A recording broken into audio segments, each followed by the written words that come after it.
মাওলানা সাঈদীর রায় পরবর্তী বিক্ষোভের বিপরীতে পুলিশের গণহত্যা চলছে বলে মন্তব্য করেছেন দেশের বিশিষ্টজনেরা। দিগন্ত টেলিভিশনকে দেয়া সাক্ষাৎকারে একথা বলেন তারা। দেশ ও গণতন্ত্র রক্ষা এ হত্যাকাণ্ড বন্ধে সরকারকে কার্যকর উদ্যোগ নেওয়ার দাবি করেছেন তারা। বিস্তারিত জানাচ্ছেন ইমরান আনসারী। মানবতা বিরোধী অপরাধে জামায়াতের অন্যতম শীর্ষ নেতা মাওলানা দেলাওয়ার হোসেন সাঈদীর মৃত্যুদণ্ডের রায়ে বিক্ষুব্ধ জামাত শিবির কর্মী সহ তার ভক্তরা।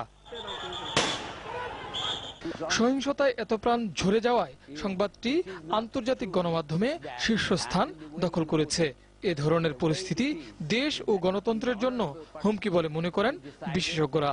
পুরো ফেব্রুয়ারি মাসের পুরো হিসাব করলাম, দেখবেন যে ইতিমধ্যে বোধহয় 100 জনের বেশি মানুষ শহীদ হয়েছে এবং গতকালের ঘটনার পরে আমরা দেখতে পেয়েছি পরিষ্কার যে পুলিশ যেভাবে নির্বিচারে মানুষ হত্যা করছে, এটা গণহত্যার হিসাব। কিন্তু রাষ্ট্রের প্রধান দায়িত্ব হচ্ছে নাগরিকদের প্রাণ রক্ষা করা এবং তাদের গণতান্ত্রিক অধিকার, ক্ষোভ প্রকাশ করার অধিকারকে তাকে রক্ষা করাটা হচ্ছে রাষ্ট্রের প্রধান দায়িত্ব।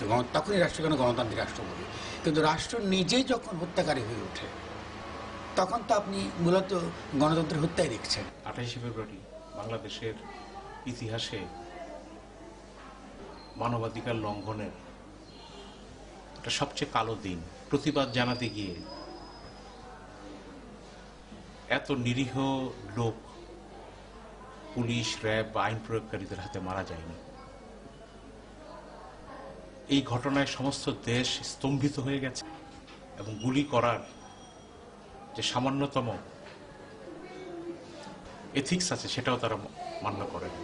দেশে যে হারে মানবাধিকার লঙ্ঘিত হচ্ছে তা আন্তর্জাতিক তদন্তের দাবি রাখে বলে মনে করেন সাংবাদিক শওকত মাহমুদ। গণহত্যার তীব্র প্রতিবাদ জানাই আমি একজন মানবাধিকারের পক্ষের লোক হিসেবে। গোটা বিশ্বেরই উচিত বাংলাদেশের এই মানবাধিকার খর্বের এই ন্যাক্কারজনক ঘটনার তদন্তে এগিয়ে আসা।